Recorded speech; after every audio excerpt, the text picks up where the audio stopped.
Now, hey everybody, welcome back to Karandrin Role Playing. My name is Kevin Manus Pennings, also known as Cracked Palantir, and I will be your host and game master for this episode 137 of Brise's Tale. And as always, my good buddy Max is here to play the beautiful and talented paladin Brise. And we're hoping at the end of this session, we'll be standing at the entrance of the catacombs of Pasidarius. Max, say hello to the lovely people. Hello, everybody. Hope you're having a wonderful night. Our pre-catacomb stream.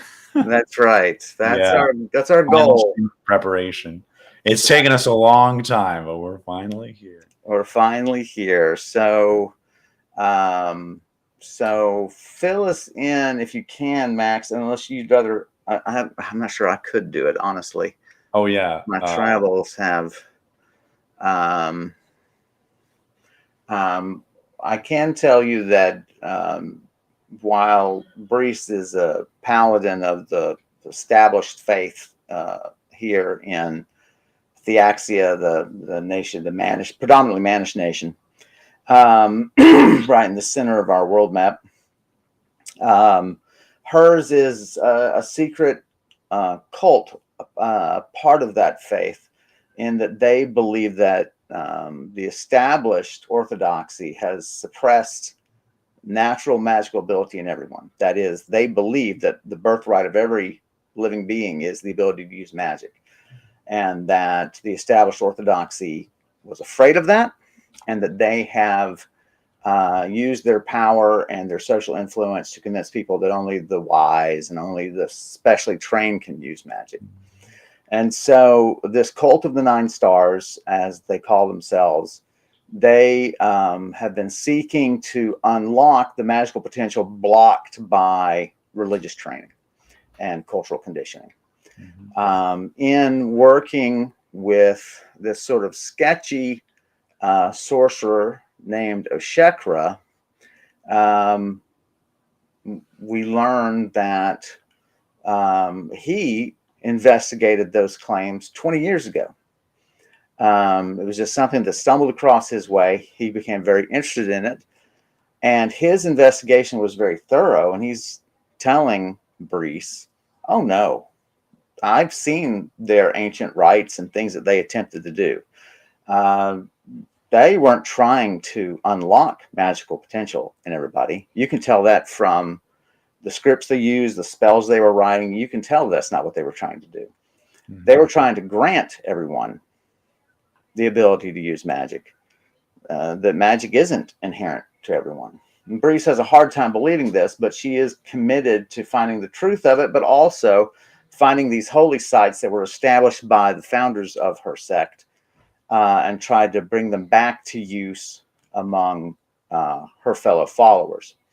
Now, given that her beliefs are heretical in this nature, Brise does not advertise she's a member of the cult. We don't use the term cult, as many role-playing games do, to mean this necessarily dark sect. A cult, properly speaking, is sort of a hidden, reclusive, or persecuted cultish sect. Right. That is not necessarily up to no good. They're up to furthering their own goals and beliefs. Christianity was considered a cult for a while, and still is, and still has produced its share, which we're all so grateful for. We love Christians, don't worry. That's right. I have no choice. They're all over the place. Individual ones. So one of the places that Oshekra's investigations led him to was a room in the catacombs beneath the Manish city of Pasidarius. Catacombs have been blocked off for a number of years, made illegal to enter. All entrances of it are supposed to be sealed, but there are, as it turns out, unscrupulous people who don't obey the law. And for $1 or $2, you can pay some money and slip in through their entrance of the catacomb that they report as locked or sealed, and they make some money off of adventurers coming that way. Or people have legitimately blocked them off using locks or whatever, and you can sneak onto their property and try to find them. Contacts have led Brise to one such point. That should be the entry point that Oshekra used 20 years ago. And luckily, Oshekara's notes are very detailed.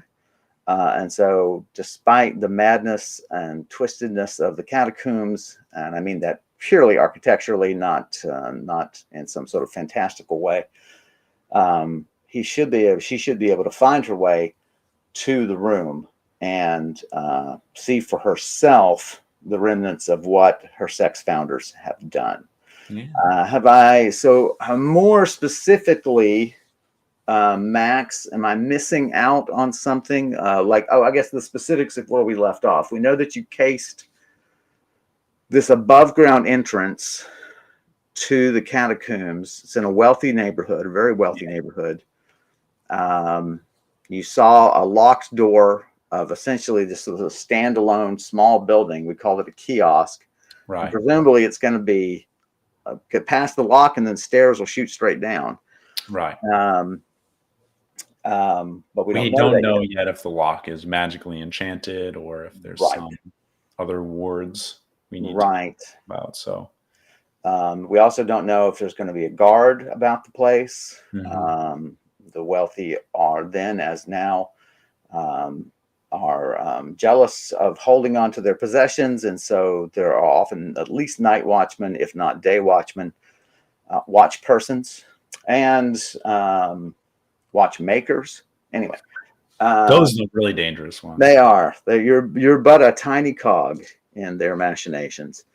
So we've got. So where did we leave off exactly? We left off trying to name our cat familiar, actually. Oh, that's right. That's hilarious. Yeah, we got a new familiar. Yes. So I'll say, as part of my preparations, we located the entrance. We did some shopping, made sure we had chalk, lots of lantern oil, things to find our way in the dark. Then we wanted to get a familiar that's probably good at navigating the dark, right? Right. My bird familiars. I have a history of having bird familiars who are very helpful in the wilderness, but tried to recruit an alley cat to our team here. And so, I feel like someone suggested Azrael, which I think kind of just fits in with the whole Judas. Oh yeah, that was me. Yeah, that was. So we'll say the cat Azrael is joining us. All right. Okay. I'm putting it down on your character sheet so I don't forget, because we do have a bad tendency to forget. So I didn't record the time from last time. I know it took me not too long to cast the spell on the cat and kind of get it familiar with me. I think I bathed them as well in the alley. And you cast it, don't you do it one time a day? Is that right? It's a good question. I think so. We're right with that. Spell must be cast once a day for 6 days, involving an hour concentration on the animal. And you've done one of those.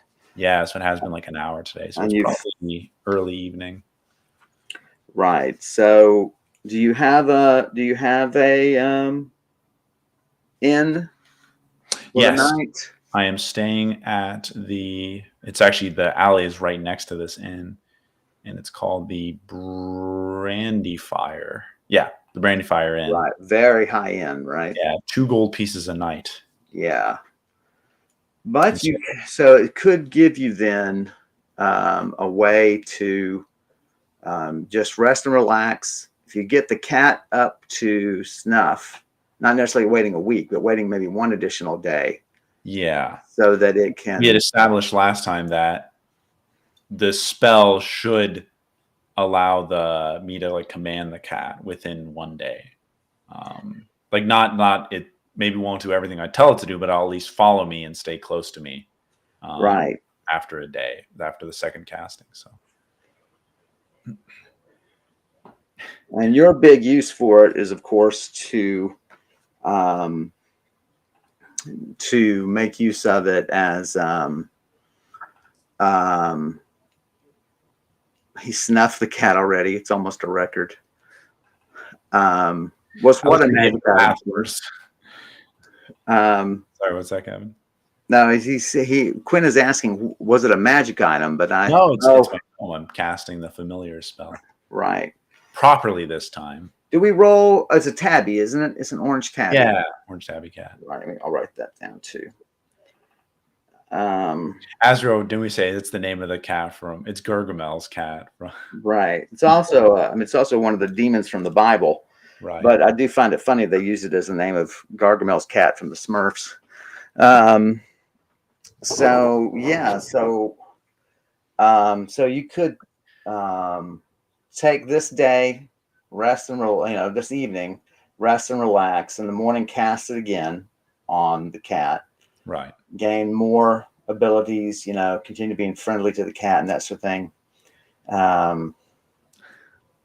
Aaron, I'm not naming the cat Garfield. That's too easy. He's caught up on what I had for dinner last night, which was lasagna. Although we did joke on Mondays, it would have like a minus, 10 to all actions. And then if lasagna's there, he gets like a plus, plus 30, he's like, yeah. And he's hasted and he has all these other Crookshanks.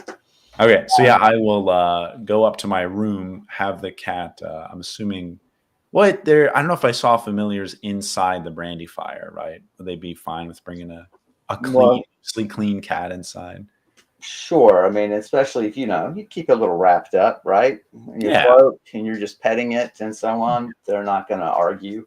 Who's a good kitty? That's right. I think we all know Quinn's a good kitty. Hobbs. Obi-Wan wants you to name it Hobbs. Yeah. You missed an E in Hobbs there, Obi-Wan. E-H. Oh, no, I'm kidding. So, yeah, so we've, right, you could head back. You know the location now. Do you want to did you try to memorize the location at the front of the door? I did. Okay. I wrote here, stone kiosk. It'll take a moment to memorize the spot outside the little stone kiosk. Okay. Topa right outside of it. All right. So roll to navigate. Head back to the inn. Was it right next door, this alleyway that I found the cat in, or? I can't remember if you found it. Okay. Well, we'll roll. Yeah. Was it next to the inn? I just wrote back at the inn. I found an orange cat. Okay, then you're already there. That's fine. Yeah. So in you go. I mean, I have terrible directions, so maybe I do. That's how you get lost anyway.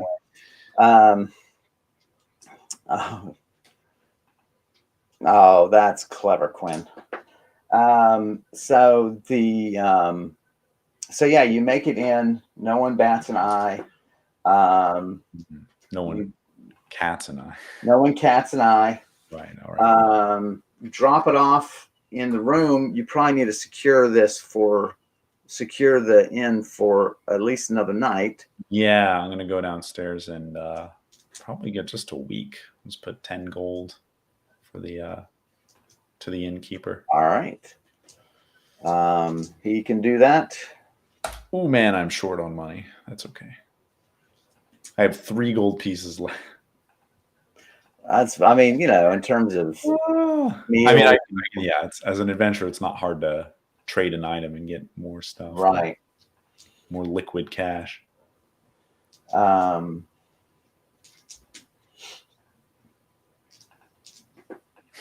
pockets do feel light, though. I can understand that. Do you have any gems you could trade?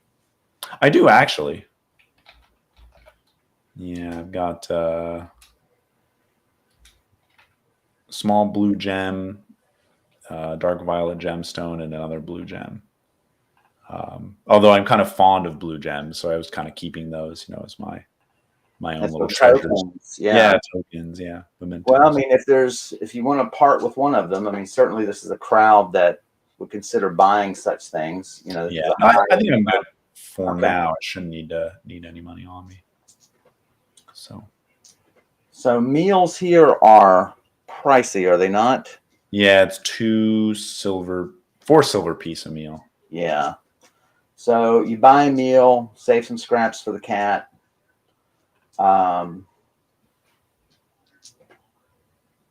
You are approached.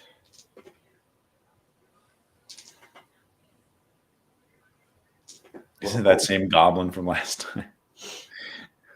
Yeah. Hey, what's going on? One interaction.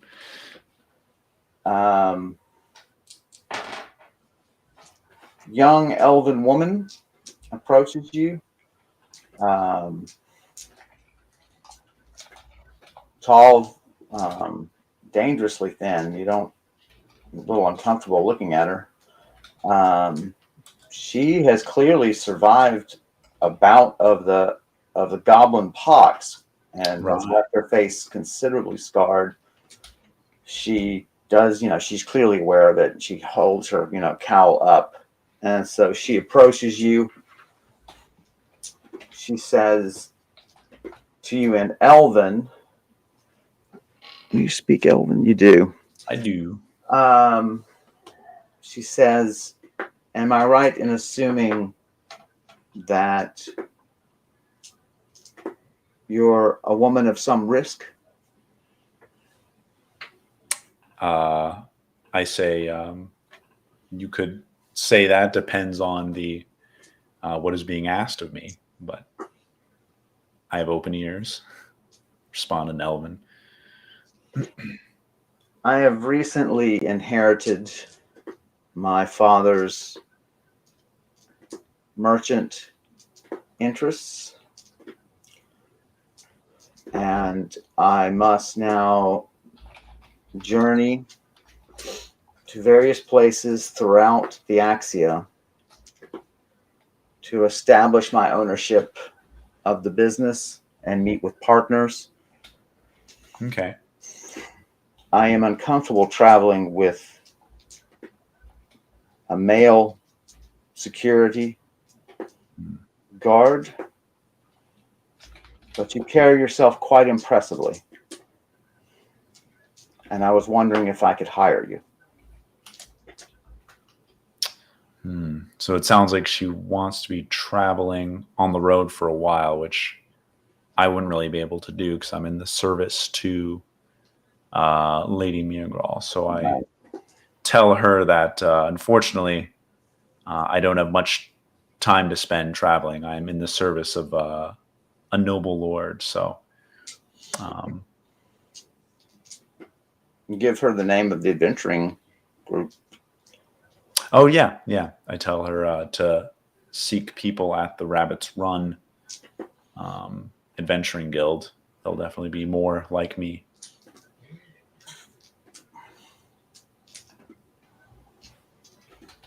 She takes note of the information. You give her directions. Mm-hmm.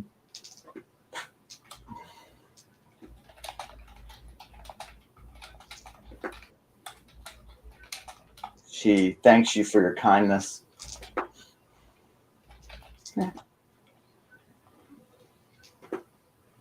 She reaches into her purse, her little money pouch, sets out 16 silver.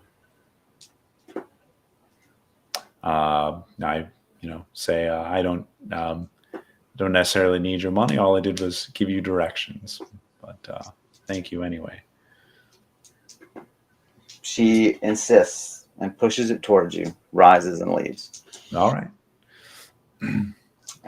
Just gonna say someone gave me a mithril last time, but I know, right? call out after. All right, but director. So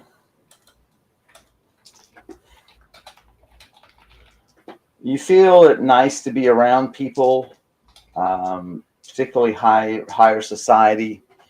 You don't want to leave the cat alone too long, but you do take some time for yourself. It's very relaxing. There's a couple of tales being told this evening.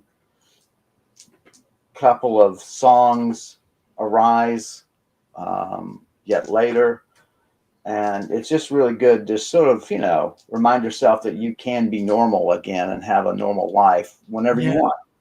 Yeah. And as you're getting toward, the feeling, a sense that your baby is missing you, so to speak, right? It's time to get back to the room. You're approached again. Okay. Excuse me, my cat needs me. Exactly. Now, what are they? Who is this? Well, I don't know, but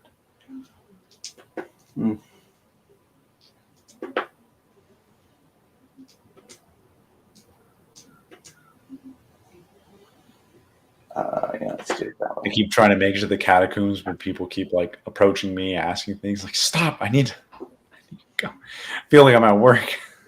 Roll for me. Oh, that's hilarious. Yeah. 84. That would have said that. Like I'm like walking down the hall and I make eye contact with someone, and like they see it and like they start coming towards me, and I'm like, "Oh, here we go. No, Question time." get away from me. Let me open this up. Sorry. Not there. If anyone from my work is watching, though, that's okay. I Nah, have everyone to stop me and ask a question.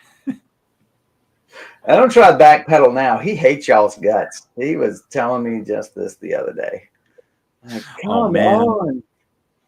Come on. yeah, I just Sorry. took him out to lunch today. Yeah, I just can't stand him. Oh my God.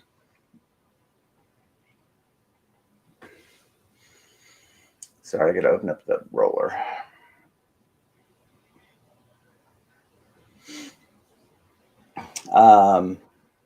What number do you tell me to push?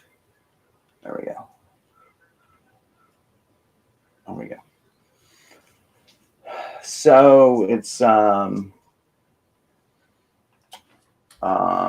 like yourself, a female high woman, moderate appearance. She's short, with long red hair. She is dressed rather shabbily. Roll for me. 74. But that's clearly not, that's clearly meant to convince people of something.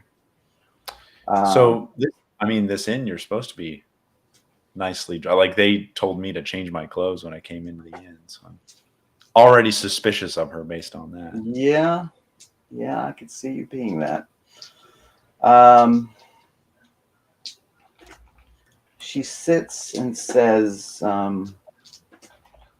you wouldn't happen to be interested in things underground, would you? She's speaking in Thax.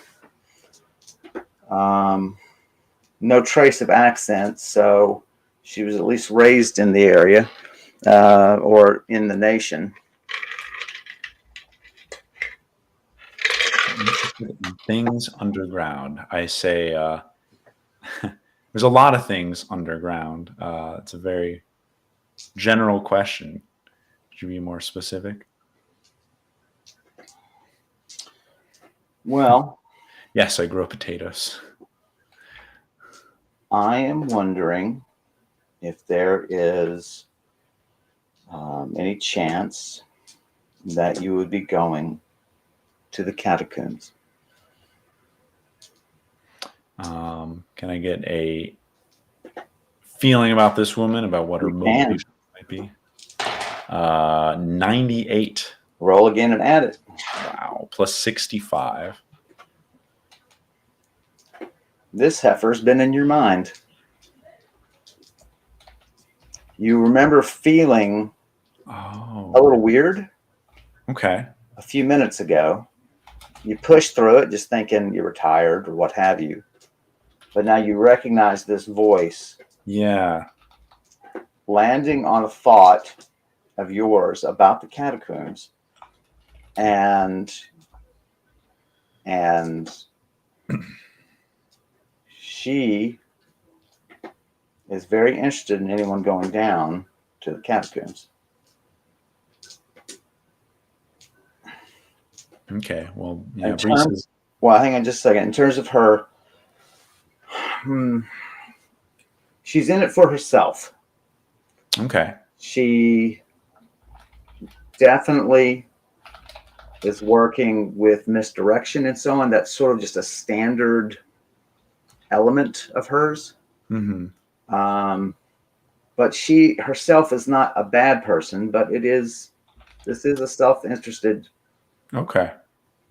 goal here. Yeah, and Brees is, slow to trust for someone to already not Pride. even start talking to them, but to peer into their mind is a little upsetting to her.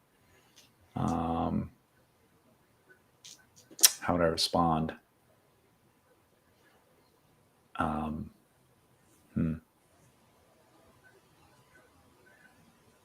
I mean, I would say that I know you're a seer and that you've been trying to see if I can go into the catacombs. You could have just asked. Roll for Yes, I am. 3. she is she is unimpressed with your seeing through her. Right. But that's neither here nor there, right? I mean, you've called her out. Right. Keep going. Yeah, no, I just say that I am interested in going to the catacombs, but I would need a good reason to go with someone. Need a good reason to go with someone I can trust. Or I guess, what am I trying to say? That you just met. Yeah, exactly. What can I do to guarantee your trust? I don't need to go with you. Okay. What I need is for you to look for certain things for me. Okay. I can pay. And she taps on the table and she says again, I can definitely pay. But I'm gonna kind of look at her clothing and um, what form of payment are you talking about? I guess what form of payment could you offer? I am glad that you are not so strong willed that the robes of a shield cannot fool you. These robes make me look as though I am a beggar. Hmm. They evoke sympathy in others, among other things. Oh, okay. Would you believe that I have my room here for free?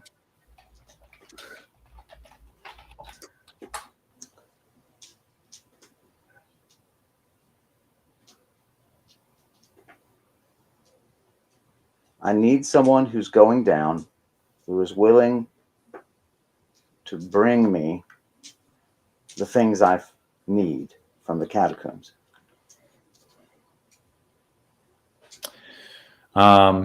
Okay, so tell me, what is it you want me to look for?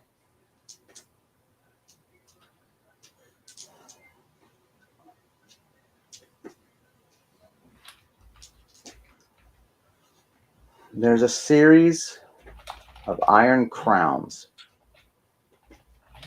They are plain, ugly, but they are of great import to me. That last part is a lie. She is working for somebody else. Okay. Not that that particularly bothers you, but Right. it's worth noting.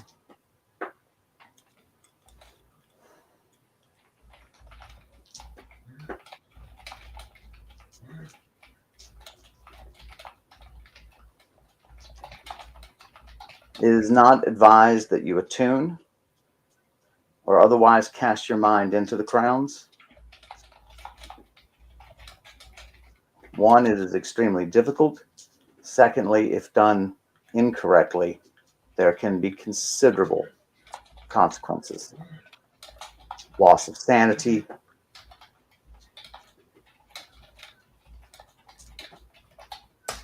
hallucinations, pain. We know there were originally 6 of these crowns. 3, we are told, were given to the Elven King. Oh, sorry. well, it's much older than that.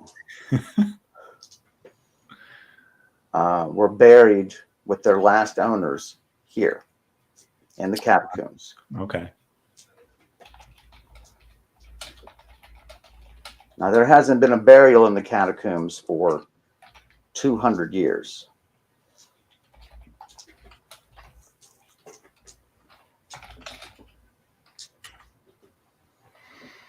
And we don't know how deep the tombs will be that have them, but it'll certainly be below the first level.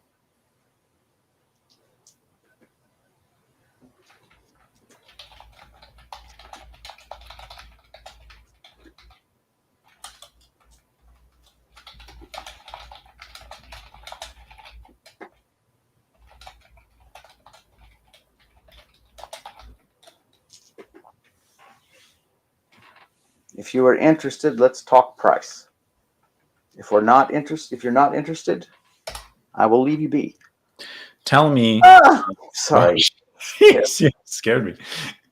Oh, not anymore.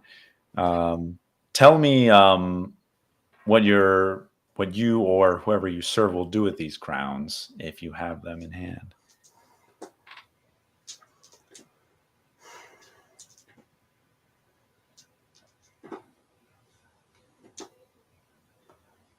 My research lies in the creation of magic items.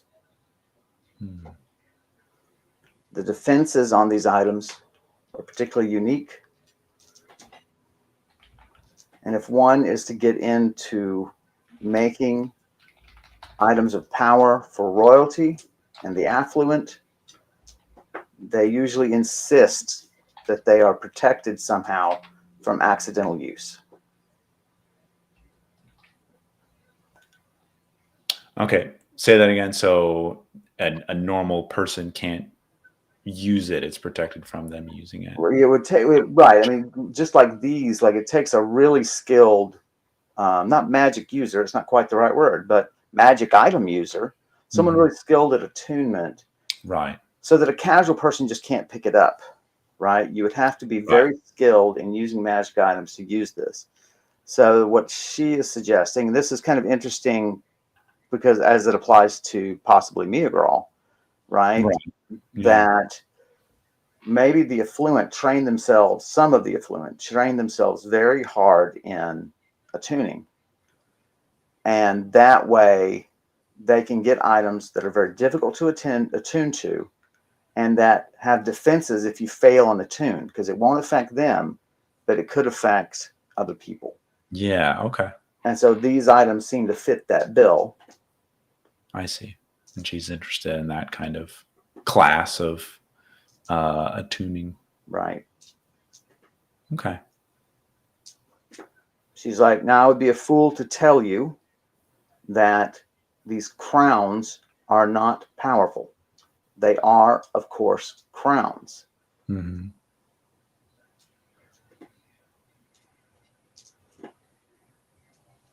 But they are no more crowns making a king than a badge making a constable. That is to say, they were never worn by royalty. They were worn by the affluent some hundreds of years ago.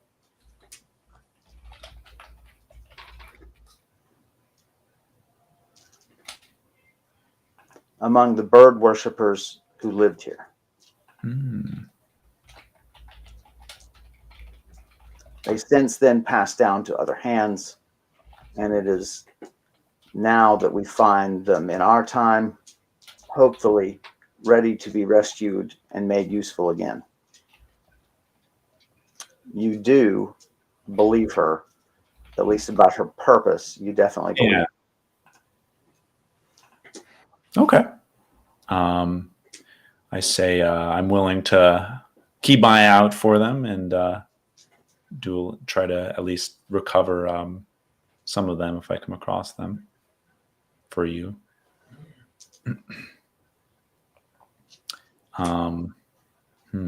Well, here's what we know to seek the 3.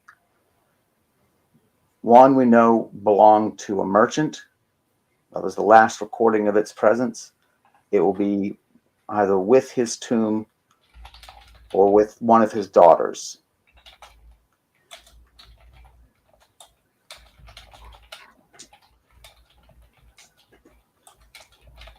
The other is belonging to a female military officer,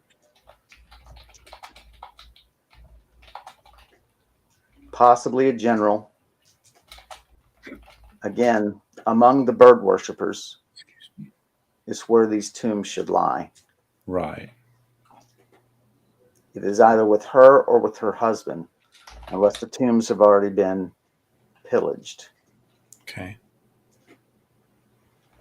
And finally, a woman sea captain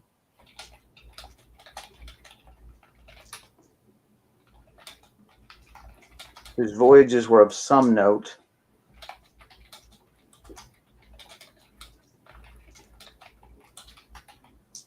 And we know that her family crest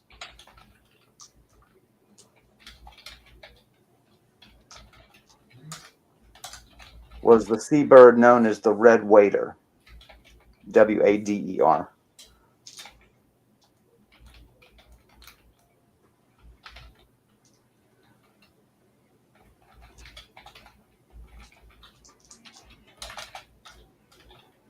Okay.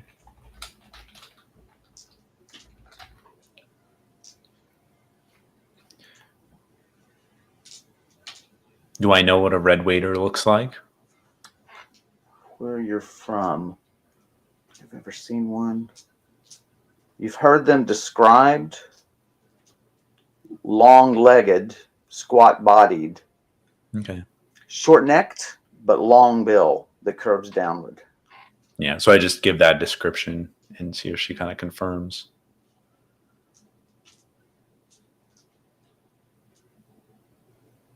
You know the beast, yes.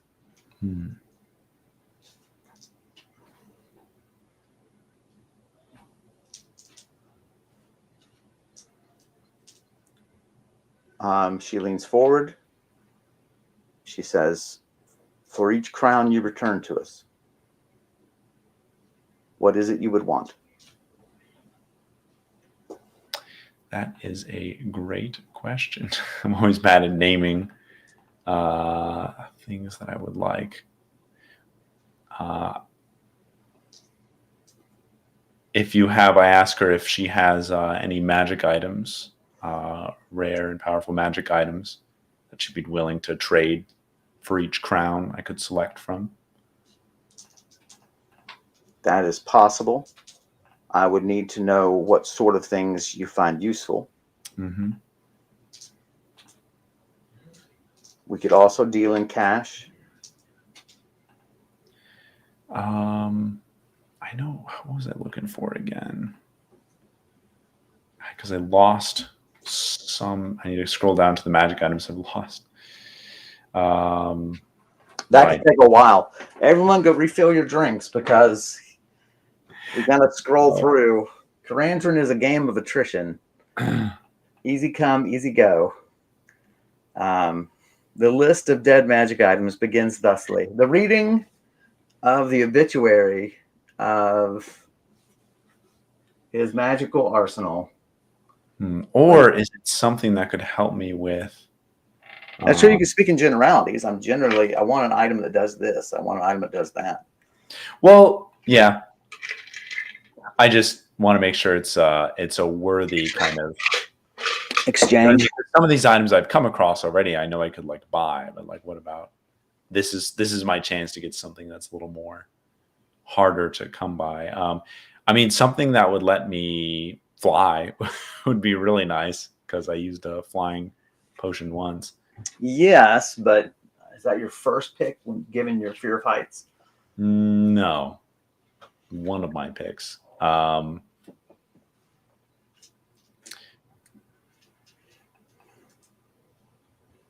Understanding languages. Gwen, that's great.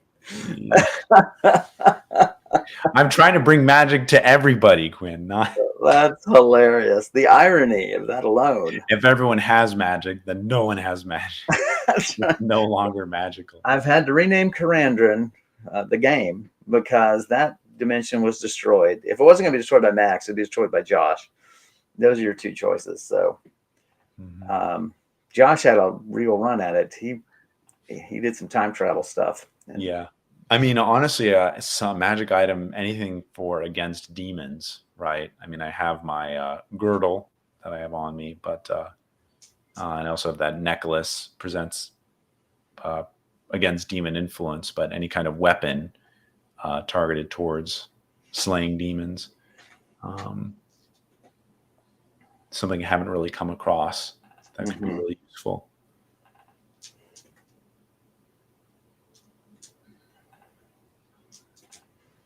So we tell her that, and also anything for resisting necromantic influence. Be another thing I'm interested in.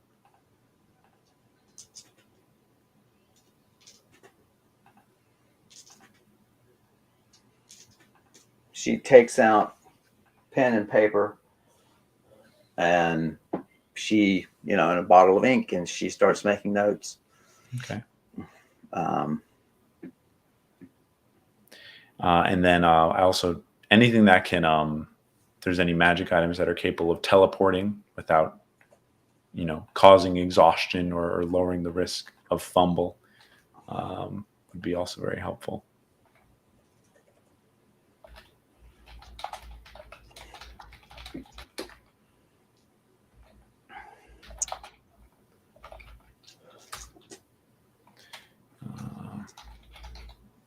If I judge your skill in arts, that one will be almost impossible to find. They are so sought after. Yeah. Your training is not sufficient to make use of the best ones, which are, of course, wands and rods and stabs. Okay. The danger of your split attentions to weapons and to the arts is that you must split your attention. Split attention, huh? What? I was not even. What was that? Then instead, I ask if any another weapon of summoning is also a bowl of summoning or spear of summoning would be very useful to me. Not come across many in my days.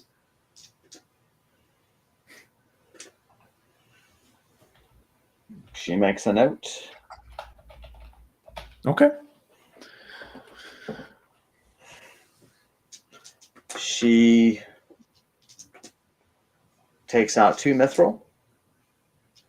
She says, she introduces herself. I'll think of a nice name for her.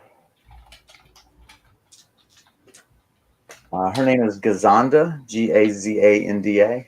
Gazanda. That's a fun name.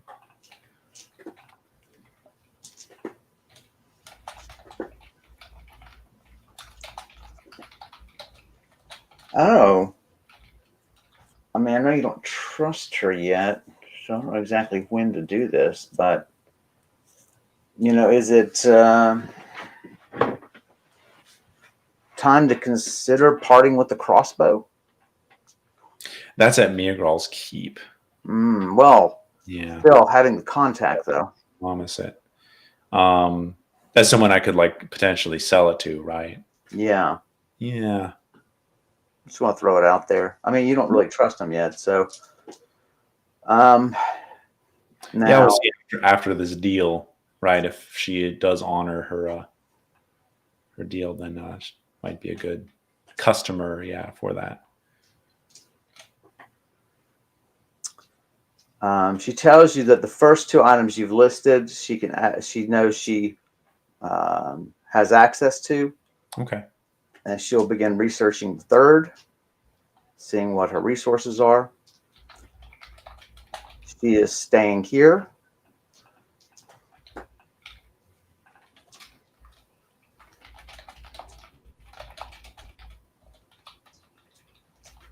You can always leave a note for her under her name. She frequently checks in, even when she's not staying here. Okay.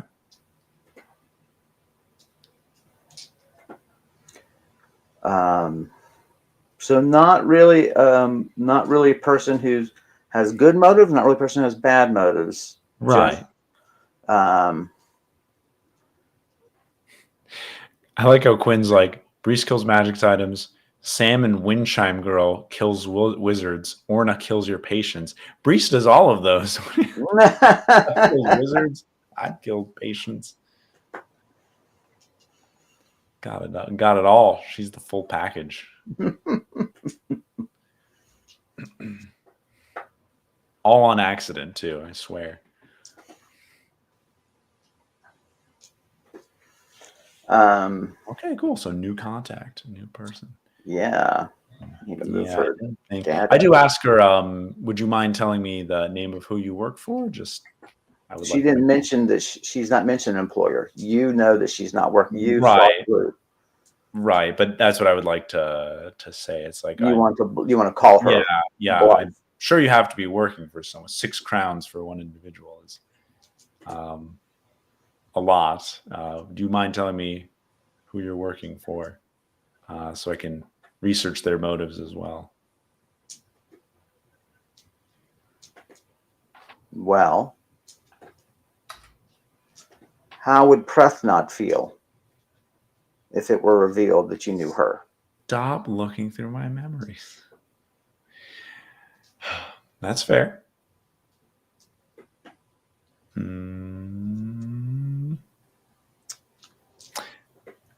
What I can tell you is this, that as far as I can tell, my employer wants the items for the reason she has stated. I have not worked with her long, but I feel her to be honest on this point. If not on all points, then on this one. Okay. I sensed your integrity when I was probing you. Quinn, make the obligatory joke.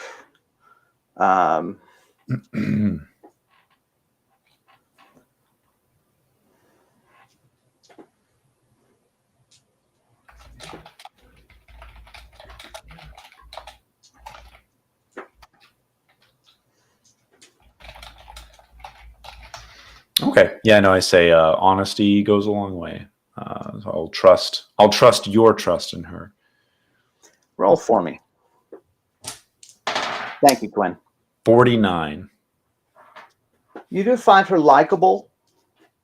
And so keep in mind, like, and this is the thing too, I find in role playing among PCs, myself included, is that, or I should say players, not the PCs, is that we take something at face value and we think we can't change it. You can build trust with her by hanging out with her. Right. I was gonna say, like, do you want to buy a drink? Like, or I'll buy you a drink. That's right.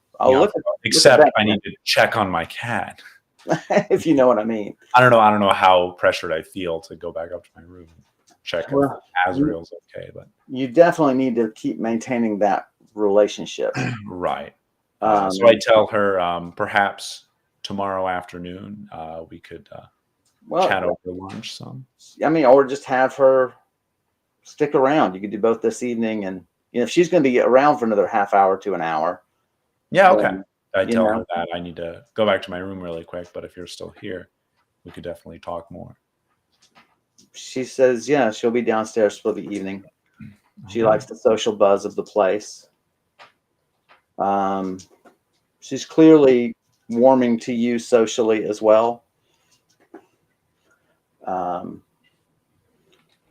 So I've decided to do this thing for like how you like people. I have each side roll a number, and Yeah. essentially the closer the two numbers are, it's not high or low. It's just sort of compatibility, you know. Yeah. And most people you're going to get along with fine. It's just going to be when you're really far off from the other person. So I make it a circle. So if you're, 50 off, then that's as, Maximum dislike. Yeah. yeah, that's your, sort of, um, but, so she says, I'll keep the table. Okay. And, so you've got, she said, slipped you two mithril, right? Right. You've got that. This would be a good time for a break because you can go up to your room and then we can just roll through the cat real quick. We'll do Yeah. some evening stuff with her. We'll just sort of roll through some of that and then roll through your morning stuff. And then maybe it'll be time to scout again the entrance and find out what the deal is um, with the kiosk and level of security around that entrance. That I guess we just call it one of. It's so funny, right? Because every entrance is technically a portal, Right. right? And yet fantasy has loaded that word. We can't, even Karandrin has loaded that word so much we can't use the portal, but Mhm. it's an entryway I mean, it into, is, yeah, literally a doorway into the yeah. other So place. so gang, we're gonna stretch our legs and refill our drinks. We hope you do the same, but we'll be back in just a few minutes and we'll continue this conversation with Gazandra. Gazandra, and um, we'll see what generally we can learn about the world from her. So just bear with us, and we'll be. Quinn's salty today, man. Yeah, Quinn's on fire, right? You heard me. Stretch your legs. All right, Stretch him. that's right. We'll be right back, guys. Just bear with us.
Hello, everybody. Let's get Max back on here.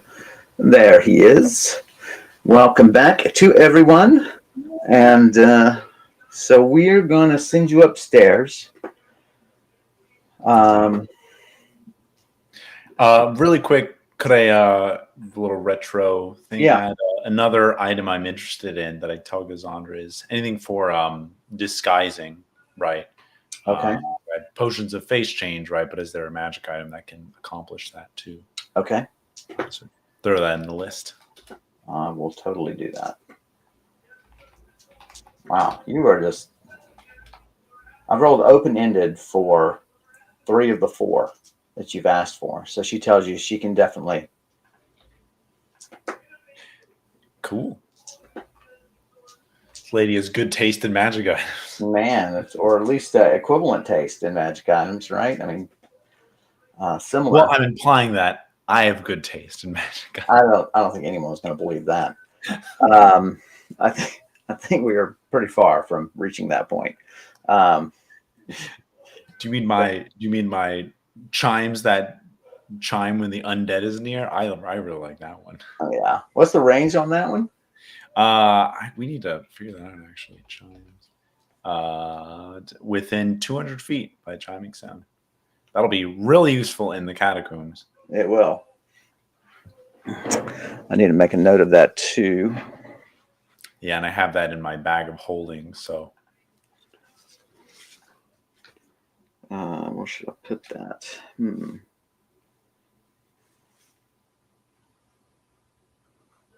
Right here. Sorry, don't mean to slow us.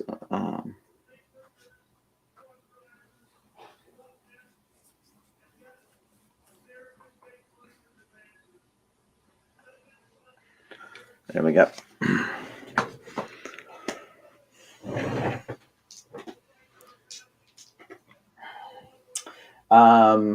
The cat seems even more affectionate and so on. yeah. You practice sort of trying to control it. It's very sluggish. Like it takes several efforts to command it before it will do something, and it does it haltingly. You have to reassert. Stop licking your butt. I said stop licking. Right. Let me focus on that.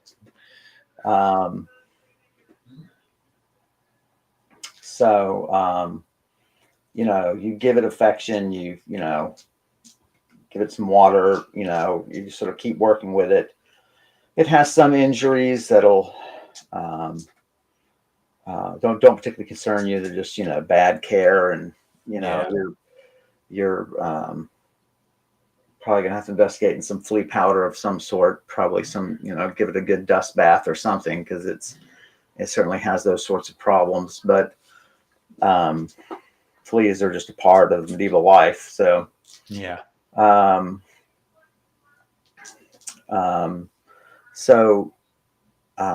You spend, half an hour, go downstairs. She's getting a refill of a drink, headed back to the table. It is mid to late evening now. Okay.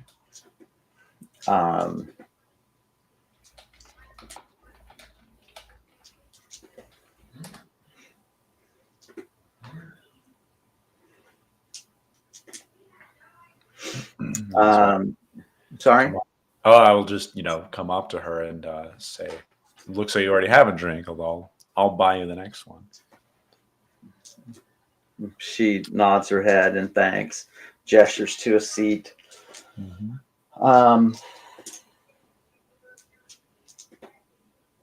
She really is sort of here for the night. I mean, she joins in on songs that are sung. She doesn't really make a big presence of herself.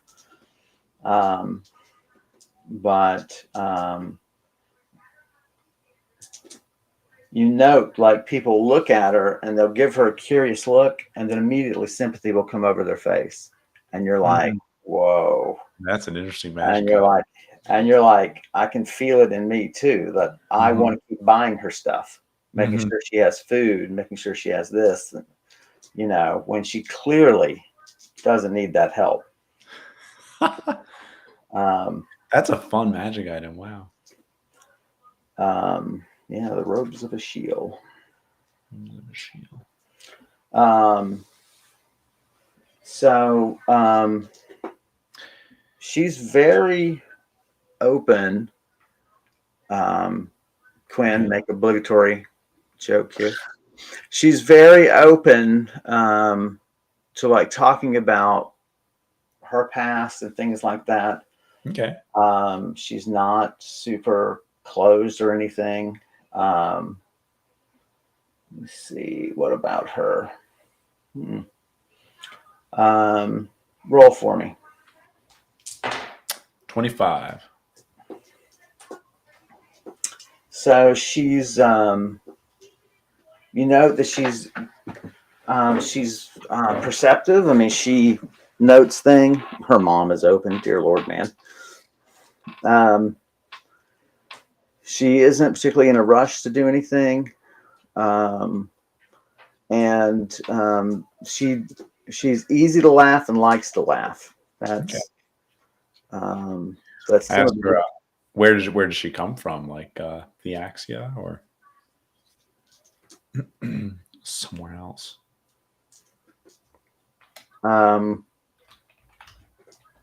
She was born and raised in Convergence. Okay.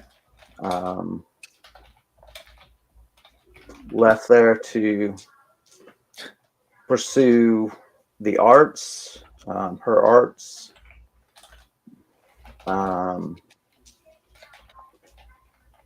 Studied under various apprentices, but never really adventured. I'm kind of curious. Like Convergence is seems like such a great city to learn magic in. Are there other schools or individuals that were outside of the city that you pursued? Oh yes.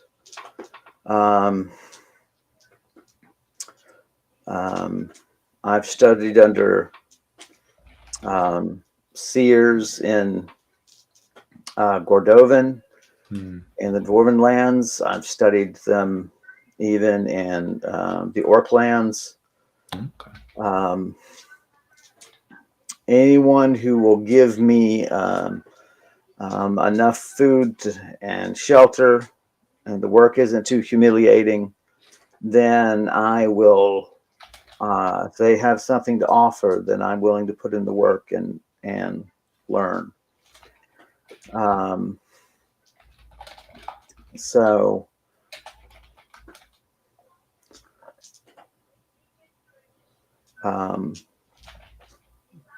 and she begins telling you a tale about the orc master that she studied under. Okay.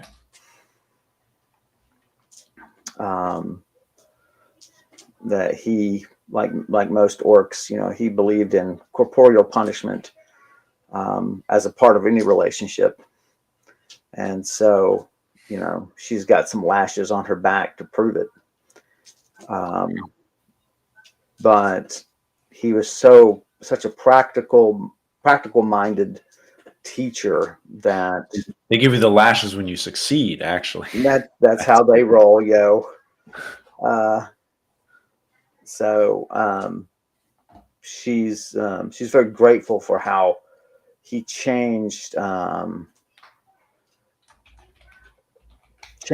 view of magic.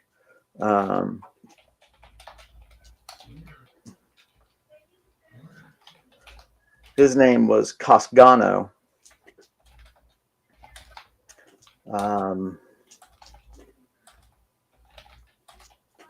He was very much rising in the world of magic when she left about 4 years ago.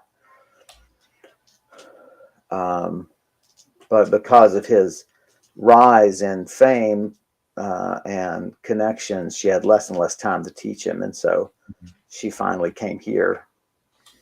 Have I heard of the name? No. Okay.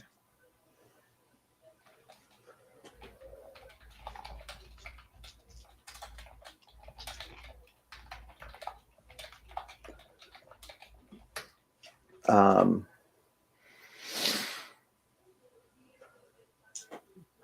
forthcoming, I guess, are you going to be regarding your own tale? I will I'll speak openly of what's happening in the vetch, right, in my service to Mia Grawl. But I don't really want to bring up Verilag or Kralum at all. It's a little Okay. sensitive. Mm-hmm. No look of recognition passes her face as you mention names. Okay. Do you want to? So, what about Volshad and Holver? Yeah, I can mention them. There's two necromancers I've encountered. Well, one I've encountered, the other I've encountered as Nalglyph. Um,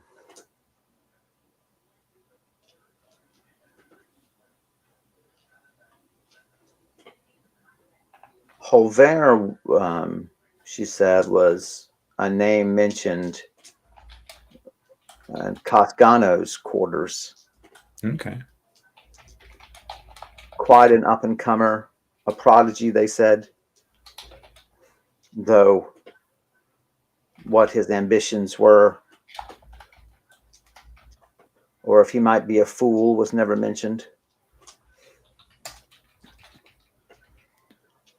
I tell him, well, he's Her. definitely become very powerful as a necromancer. He's able to control a Nalglyph, which is one of the largest creatures I've ever seen and one of the most terrifying.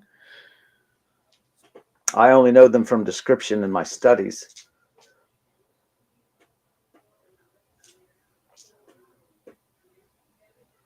It is possible that if you're in their influence too long, they can arrive where you are via your dreams.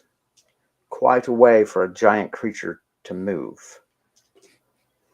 You imagine being asleep in the city and dreaming of one, and it chooses to come into the city boundaries? Hmm.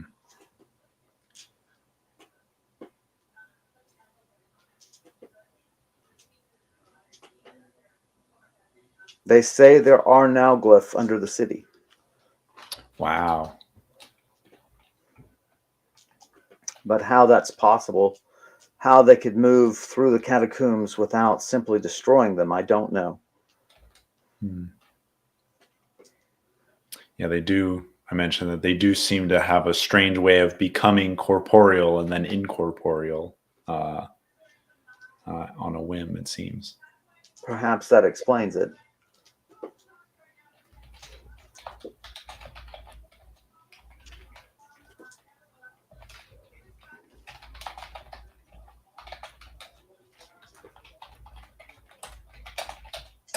I ask about what she knows about the catacombs and some of the areas I'm to explore, searching for the crowns. Right, if there's any creatures or threats that I could be wary of. My master has not lived here long.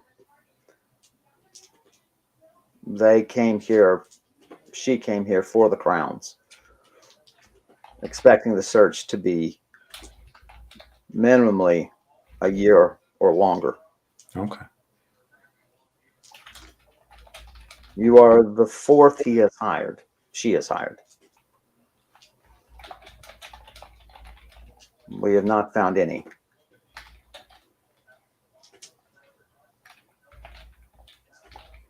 We know that there are traps, both magical and physical, down there.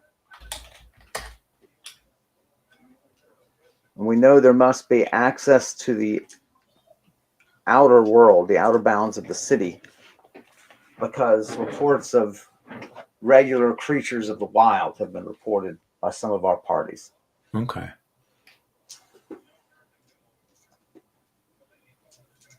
I will warn you, the art of teleportation is very spotty down there. Mm. Various protections on the tombs and various protections on the grounds above you.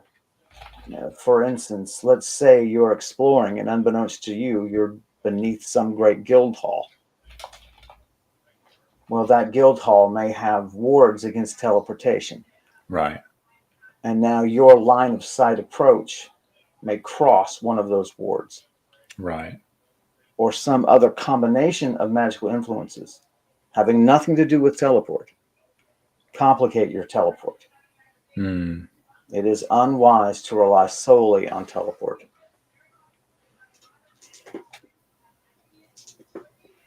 Our parties have also reported that their fellow adventurers from the past have left notes, often in chalk or chiseled into the walls, warnings, directions, vulgarities. Our parties have found these useful and almost all trustworthy. Okay.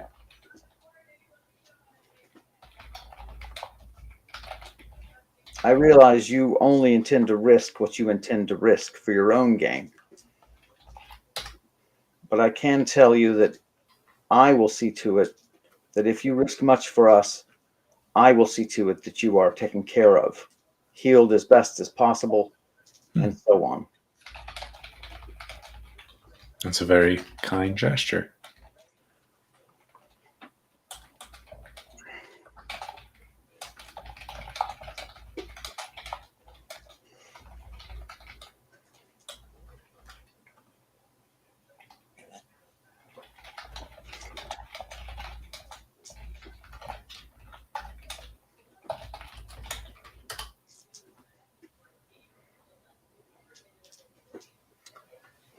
I would say also any tomb you find undisturbed should be taken as a warning.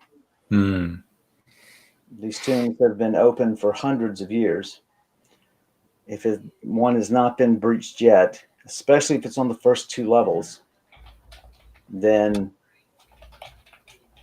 you were probably not capable of breaching it. Right. But if it seems that something we've said marks one of these tombs, that's a possibility for us. At least news of it would be worth some of the reward.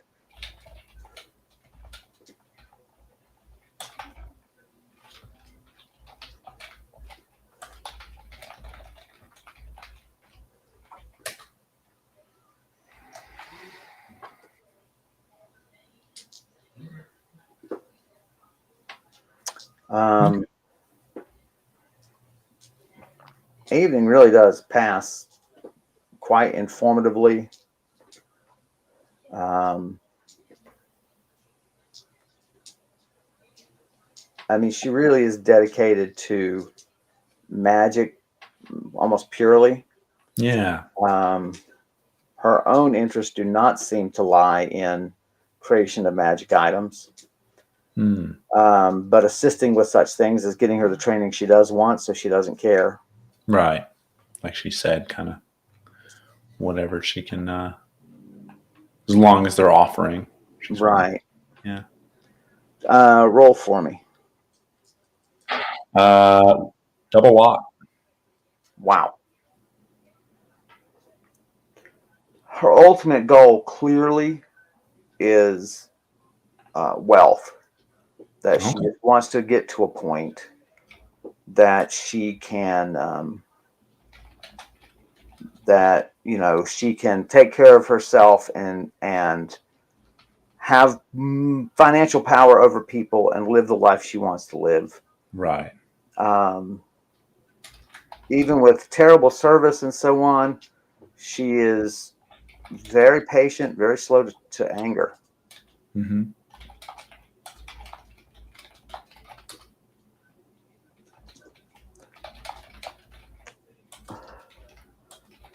Despite her only having been here for a few months, she readily speaks on political things going on within the city. Hmm. Sort of apparently has an ear for that and keeps her ear to the ground for that kind of information. Um, That's something I haven't really done, which would be interesting. Mm-hmm. Just you would just pay someone, tell me the news of the city, right? What do I need to know? Right. Who's the current lord? All that stuff. I don't even know how that works in different cities, right? The city lord, I guess, or council of people who. Right. It would just, yeah, it would vary. I mean, we are so used to a very standardized system of government, and Mhm. it wouldn't necessarily be that way in this era. Although some, societies from very early on were very regimented in terms of municipal organization and Right. administrative organization, I should say. Some, of course, like when you see like conquering nations, sometimes they would impose directly, just imprint their administrative Yeah. You footprint. now, these are all your laws now. Yeah. And like, this is what you'll call your leader. This is what you'll Right. call his lieutenant. This is what and some were not, some were very hands off, and sometimes empires played it by ear,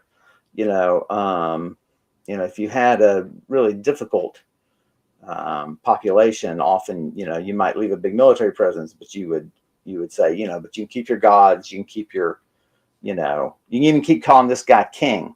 It's just, I'm your great king, and this guy's your little king. Yeah. Um, so I love King. the tale of, I think it's Charlemagne. It was an empire in north of Italy that kept attacking the Vatican, and Charlemagne's dad had gone down there and said, and defeated them and said, quit threatening the Vatican or we'll be back. Mm-hmm. And then during Charlemagne's time, they kept attacking. And Charlemagne went down there, defeated them, killed the king, took the crown, and said, now I'm your king. Quit attacking the Vatican. Seriously. Oh, man. I hate What a for time people. in European history. I know, right? Yeah. A time where bigamy was totally accepted as it is in the Bible. It's very interesting to me. What was accepted? Bigamy, multiple marriages. Oh, Having right. multiple wives. Yeah. Yeah. It's very interesting to me. Like, we talk about following the Bible, or certain people talk far too much about following the Bible, but it's one of the things that we've actually passed laws against. This tremendous biblical standard of having multiple wives, and we have outright outlawed it. I think that's hilarious to me. I follow the Bible. If Jesus appeared today, he would be like, what are you doing, you Biden supporter? Like, He's like, what do you mean you're just walking down the streets, without anything on? yeah, Without any shoes. yeah, it's what do you mean you don't love guns? that's right. Yeah. Why are you wearing an electric chair around your neck? Old comedic thing about wearing a cross, It's a means of execution. What are you doing? That's so weird. It was a perfectly good fish you could have used, but you used the electric chair? That's what they need to do. And, in those movies, there's like the demon appears and like they hold the cross out and it does nothing, right? They need to hold the fish. Then they would work. Then the That's demon would right. be like, ah. Or a gun, whatever. That symbol, and I learned, I learned from Obi-Wan that the Christian fish, it's supposed to be facing a particular way, and if it's not facing that way, that is not the right symbol. And it's very interesting. So, that's why they switched to the cross, because they couldn't remember which way. That's right. It doesn't matter as long as you don't have it upside down. You're good to go. All right. So off to bed you go. It has been a fun night of singing and so on. And you sort of vow to yourself you're going to spend more time in leisure, that you've been kind of going, even, and there's a part of you that just has not found trying new foods, Quinn says.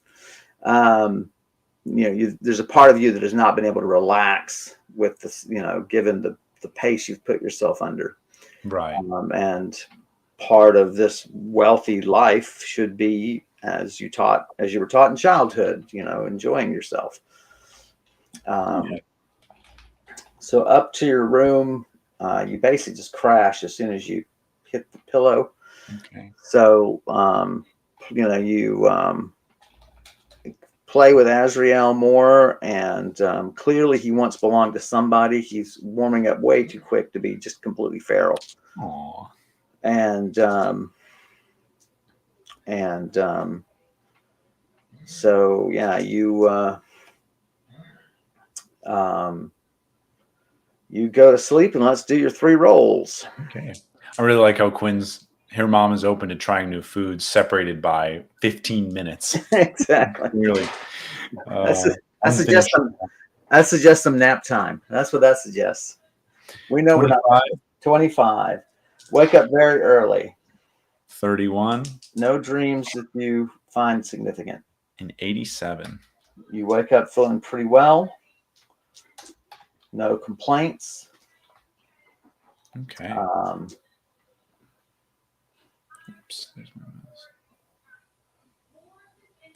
Today is the 28th. That's what I was going to ask you. Day 28. 28th, I should say.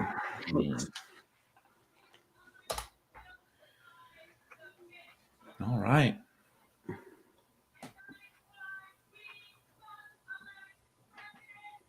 All right. So,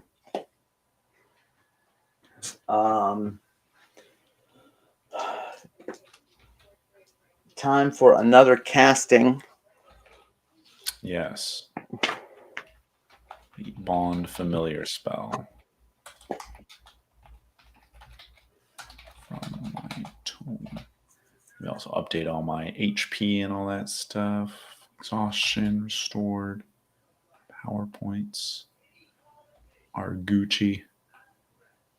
51. Right. The high-end bag. All right. So I'll. Quinn was having a Biden moment. All right. I will grab my tome and using all my focus. And you've got, you have an item that helps with scrolls? You don't, do you?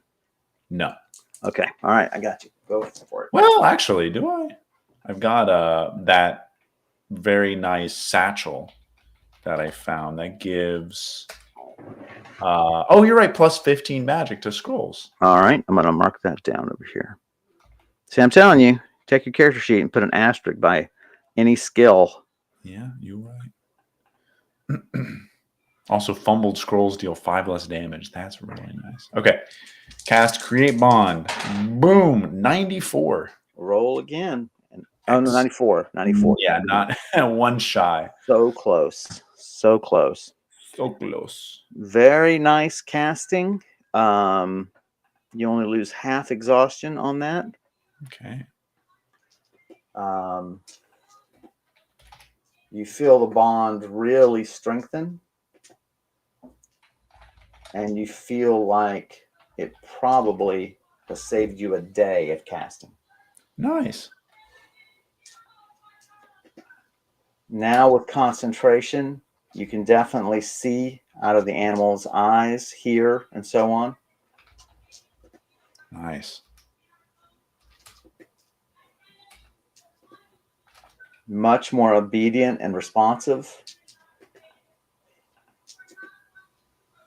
Yeah, this is really working. Yeah, this is really working well.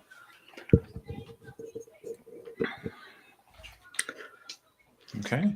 The other thing I want to do is attune again to my Sorcerer's Spear. Sorcerer's Spear, yes. Right.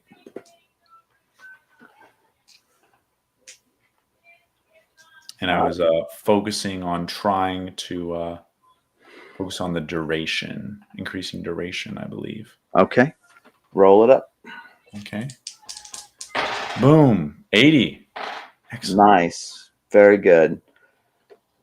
Your spells now have added duration. Okay.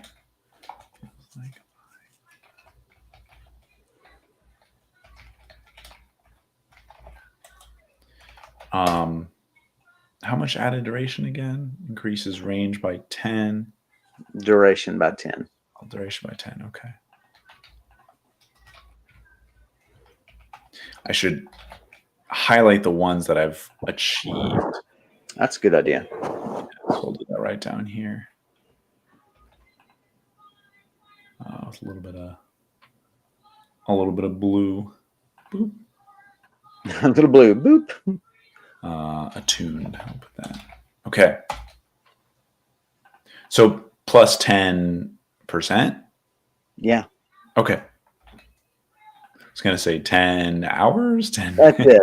To that one round spell. Yeah. Now it goes for 10 hours. This lightning bolt has lasted forever. It actually just makes the spell really slow. Just like, oh my gosh, that's it. That's like if you watch the first season of Star Trek Next Generation, the phaser blasts from their hand phasers are so slow. And it's like, well, how have you survived as as a spatial empire and you have these problems? I don't know, because I mean, you could almost draw a circle around that phaser bolt coming at you and like do a lasso trick around it and do the, what is it called? The limbo. Do the limbo under the bolt, and you can probably get close enough to it as it's passing and just shave carefully. Roast marshmallows over it. It was so bad. Oh, man. Okay. Last episode of season 1 where they really showcase that. But it's a really good episode. Yeah, that's I love so many things about sci-fi, but I can never get over how laser beams, they're lasers. They go at the speed of light. Why are they always like, why can you see them coming? Like, you cannot escape a flashlight beam if they flash it on you. That's right. It's fun. I always love the fact that my dad found this out years ago. Like, it takes like a second and a quarter for a beam of light to reach the moon. Right. So if you take a flashlight, of course, but it's also radiating out. Right. So by the time your flashlight hits the moon, the spot of light is the size of a football field. Yeah. And I don't know. I love that. And I love to think that these are my photons hitting the moon. Right. Here and there, just hitting the moon. I don't know. I just love that thought. Yeah, it is great. And they're just bouncing everywhere. Yeah. Do you see that story? They found the first confirmed cave on the moon. No. Oh, cool. The collapsed lava tube. And so, I mean, I don't know really how significant that is, but I don't know. I always get excited about that stuff. Yeah, I love the moon. The moon's so cool. It is really cool. More to learn about it. All right, cool. So we do that. Good attunement. Yeah, absolutely. So what are you working on next? Range? Yes. Okay. We'll do that next. Okay. And then, then we'll go downstairs, have breakfast, gear up and everything. 4 silver, good food. Okay. And I guess I know we said about going to the catacombs at dark, trying to get in. Right. Because you don't want to. I guess it is dawn. I don't know if that would. That's true. You could try to get over there. I mean, you could teleport there, but if there's a guard at that door, that's really going to go down bad. Right. That's what I was thinking. I could just walk by that neighborhood again. Now, I can't remember the last time I walked by there. Was I disguised or no? Did you use a face change? Let me see.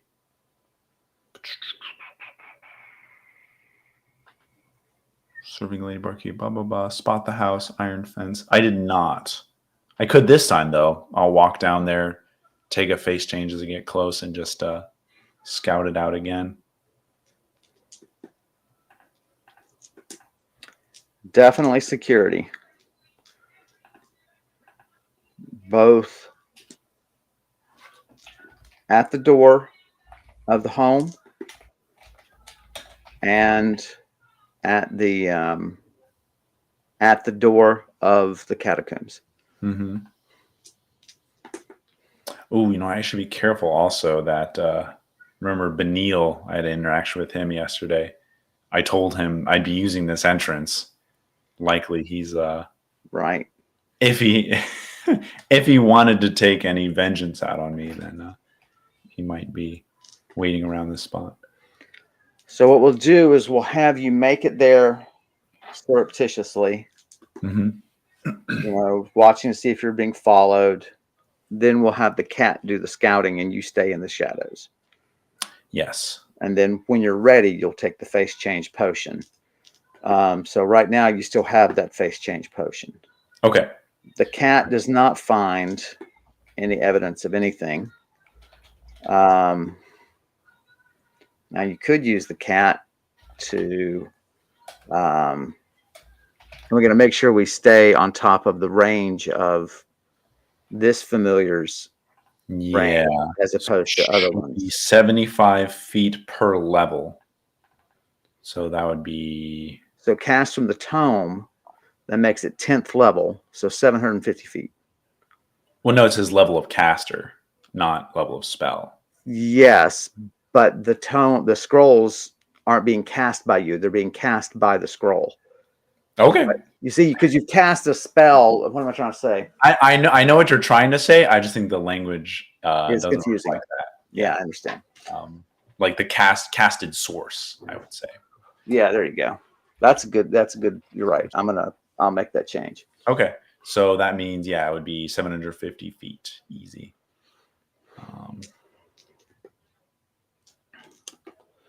Okay. So, yeah, I'll just have the cat scope around, see what where guards are posted, and kind of watch their movements if they move at all. You send her. You want to send her down the garden toward the guard on the door. Yeah. Check for other guards. Guard at the rear. And she can't tell from this distance, but there's at least some other humanoid waiting at a back garden gate that looks broad enough to be a carriage exit. Okay. So to investigate and write that down. So there's one guard. Guard at the front door, guard at the back door, guard at the catacombs door, guard. And the catacombs door is at the back of the house, right? Yes. Okay, Just past the back edge of the house. One at the kiosk. And then you said another one at a stable entrance. Carriage house. It's the carriage exit to the back alley. It's the back garden exit. Okay. But the gate itself seems wide enough to support carriage exits. So that means there's 3 guards in the back of the house. Yes. Okay. Yikes. Well, there's 2 guards at the back of the house, one at the back of the property, separated by quite a distance. There's a big back garden. Right, and the kiosk is sort of middle of the property. Okay. Therefore, at the very back of the house. Okay. So it's a very deep, narrow property. Right. That's what I'm just trying to imagine. If any of the guards are inside of each other, right? So if I could charm one of the guards. Back door and the kiosk door would be able to see each other pretty regularly. Yeah. Okay. Last night, though, there weren't any guards, I don't think. I didn't see anybody. No. They must come on later than when you were there. Okay. Because I could use this to my advantage. I could charm one of the guards and have them open the door for me, right? Because I don't know if it's locked and I don't know if there's any wards on it. But if there's 2 of them there, then that would not work.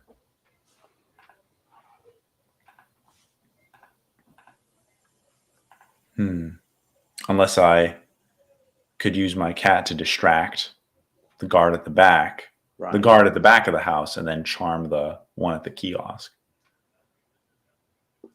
Right. Or I just come back when there's no one here and then try to. True. Like then. So. But you could just sit in the shadows and just wait and see what plays out, right? And yeah, let's do that. Yeah, there's no need to act now. So just really play it low key. You're not in a rush. You now you can make it back to where you need to make it back to in time. Mm-hmm.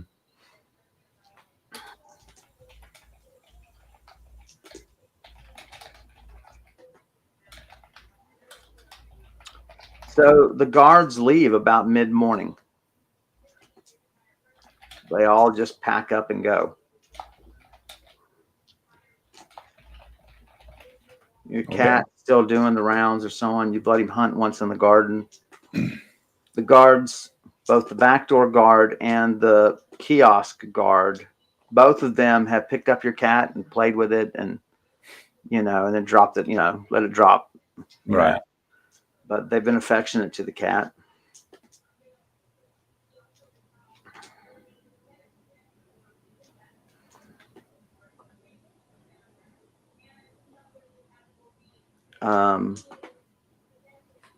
There are gardeners now out and about in the garden, trimming, collecting flowers for tables, no doubt.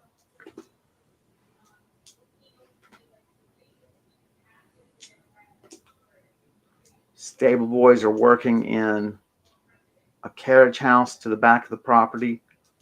Okay. But with a little luck, you could teleport to the door and just stay really crouched down and work on that lock. Yeah. Yeah, I mean, as if there's no guards, even if something does happen, then I could probably escape in time. So let's try that. Let's. Brise is impatient. She's been here a while. Like, let me just go. Act.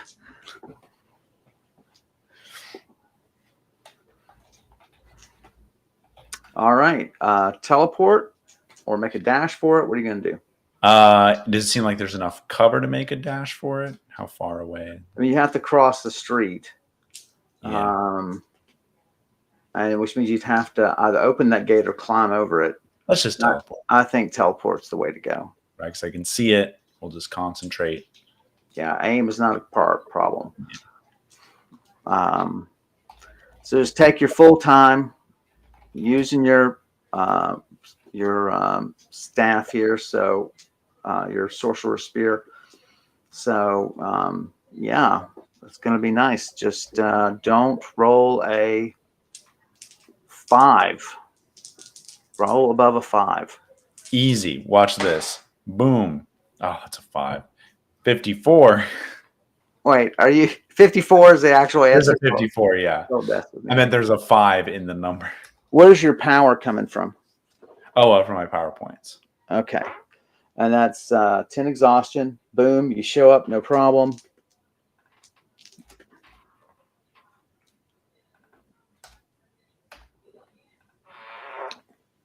Recall your cat. Recall Azrael. Yeah.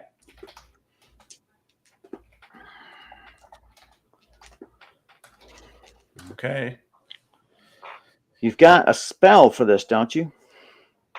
Don't you have a do you have a tome or something? Way to open it, you mean? Yeah.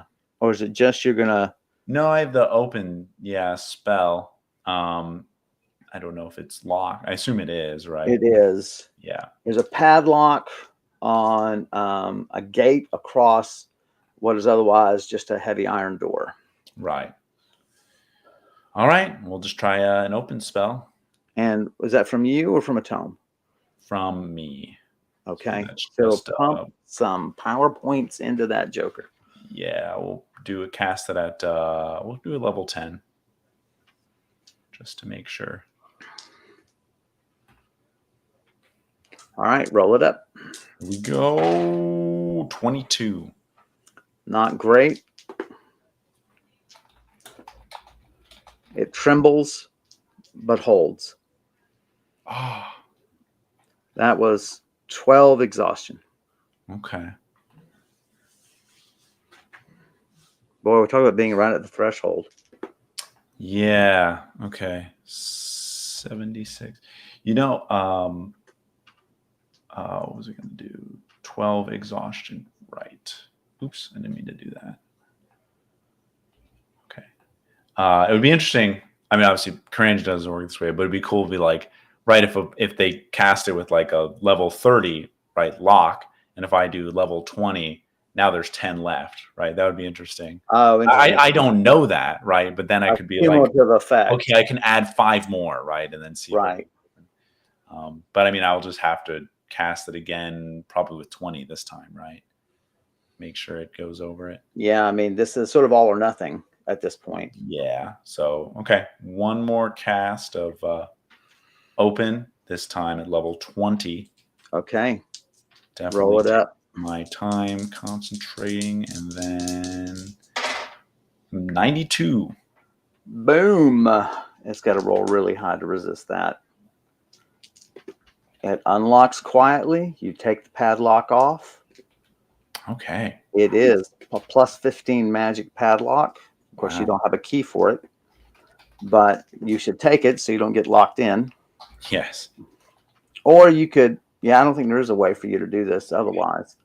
And Well, I mean, can I open it from the inside, right? Or would they not design it to be you open from the can't, inside? let me see. So you open the iron door, it opens.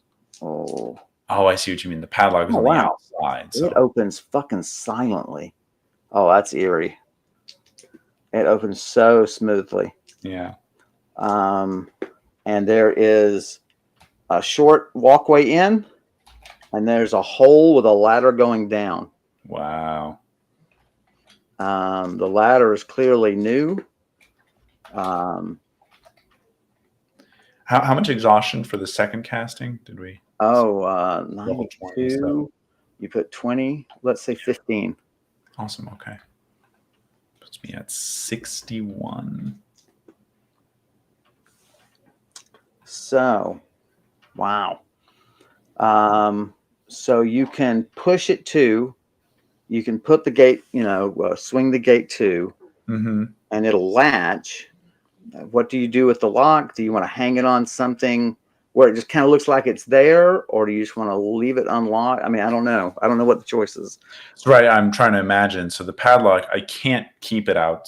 Oh, I see. I could like drape it over it and then close it, and then it looks And like it looks like it's sort of near where it's supposed to be. Yeah. But it also gives them the ability to relock it if they notice it. right. If only I could replace it with a less powerful lock. That would be the move. Wow. You could I close could it. take it with me, and then I Right. could actually cast my own lock on the door. So they That's what I was thinking. yeah. And that way, at least when they try it, it will still seem like, well, at least it's stuck. Right. Exactly. So let's do that. I'll take the padlock with me and put that in my inventory, and then I'll close the door and holy lock it. And that'll last for 26 days. Yeah. If I don't mess with it. So, and we'll just do that at the basic 4th level. Okay. Roll it up.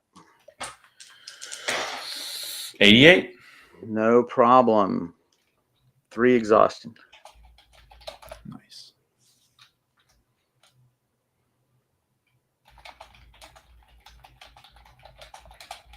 Closed door so that no one can follow. Closed gate. Right. Yeah. Closed. Well, no, isn't this the iron door into the kiosk? No, the iron door opened, was not locked at all. I was thinking you were locking the gate, because while it's missing its padlock, it'll still appear locked to them in the sense of. I see what you mean. Yeah. Okay. Right. Okay. Mark that off my inventory. So I think you're ready to go. You're going to light a lantern, and well, that's fantastic. I think it's a good place to stop. That's fantastic. I think so too. Well, we are at the mouth of the miss the ladder and fall down to my death. That only happens most of the time. Man, that's well, that's really cool. So next several play sessions, we hope will be inside the catacombs and so on. Thanks everybody for watching us. We are back next week, our normal time and place. So if you like what we're doing, hey, hop to Donor Box and send us a little love. We always appreciate it. And if you want to see more of Max, and I think you should, then hop to his YouTube channel. You see the short link right there, where he discusses the role of music and original soundtracks in video games. Thanks as always to Elliot Donovitz for their terrific character art for Brise that we use most sessions. We probably won't be using it for a few sessions because we'll be well, actually you probably won't have a map. No, yeah, I'll be drawing my own map. You'll be drawing your own map desperately. So, but anyway, thanks as always to Elliot Dedovitz for that terrific art. If you want to see more of their work, go to www.artstation.com/Tortolua. And I've written a novel called A Shore Too Far that you can find on Amazon. I'd love to hear what you think about it. So go check that out. Max, say goodbye to these lovely people. Yeah, I hope you enjoyed this session. We successfully made it to the catacombs, so can't wait to see you next week when we dive into the darkness, when we comb the cats. As That's right. All right, yeah, everybody.